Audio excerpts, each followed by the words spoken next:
General Purisima, paliwanag mo nga, ano po ang pagkaintindi nyo sa coordination? Ano ibig sabihin nun? Sa inyong paningin? Your Honor, ang pagkaintindi ko po sa coordination ay isinisilawalat natin sa mga tropang kasama natin na meron tayong operation gagawin at kung ano magiging papel po nila, Your Honor. May operation tayong gagawin at kung ano ang dapat nilang gawin. Ganun po ang pagkaintindi mo. Yes, Your Honor. Okay. Ilang beses at kailan sinabi ng Pangulong Aquino na makipag-coordinate po kayo sa AFP? Your Honor, the main point of the meeting in January 9, Your Honor, was the coordination. So as early as January 9, sinabihan na po kayo ng Pangulo na makipag-coordinate. Yes, Your Honor. Iyan ba ang katapusan o bago yan may sinabi din sa inyo makipag-coordinate?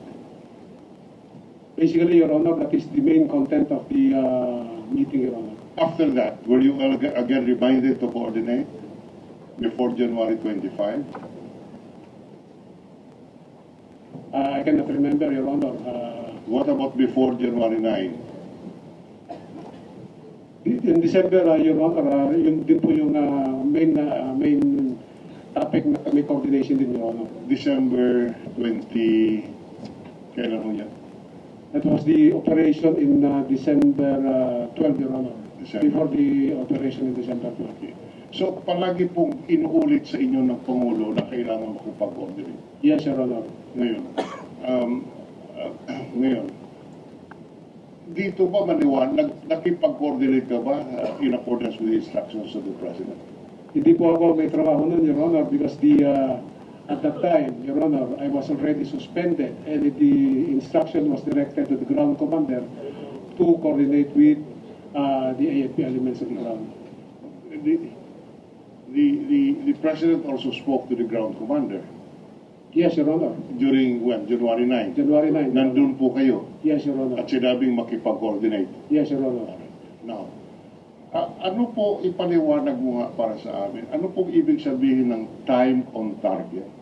Anong ibig sabihin? Mayroon bang, is that a military term or is that a police term? Your Honor, ang police term ng time on target, kung ipapaliwanag, Your Honor, is kung halimbawa po, meron po tayong search warrant, isa search sa isang target po natin.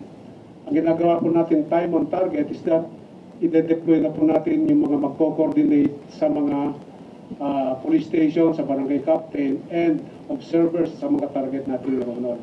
And once the search warrant is approved, may tatawag na po lahat, magko-coordinate na po, and then ma-implement na po yung operation, Your Honor. In this particular case, di ba Masapano operations, how did you apply the time on target principle? In-inform mo sila as it's coming out after you reach the target. Your Honor, the coordination is stated na gagawin po ng ground commander, Your Honor. No, pakisagot lang. Ang ibig sabihin dito, applying this to this particular operation, yung time on target, from the way it's coming out, the time on target theory is that you inform them after you have reached the target. When you have reached the target, Your Honor. That's correct, you have reached the target. Yes, Your Honor. Therefore, hindi po pwede mag-coordinate at i-apply yung principle na time on target dahil sasabihin mo lang pag nandun na kayo. In fact, ang lumalabas sa mga text, sinabi mo yung operations, nandun na yung tropa. Tama po ba yun? Yun po yung nasa plano ng PNP SAP, Your Honor. Therefore, you are really, wala talagang coordination as we ordinarily understand it. As the common meaning of coordination, hindi po nangyari. Dahil yung coordination mo, pagkatapos mo nandun ng tropa sa harap ni Marwan, at tinamaan na si Marwan, saka mo sinabi doon sa mga counterparts mo sa armed forces. Maliwanag po yan sa mga text message.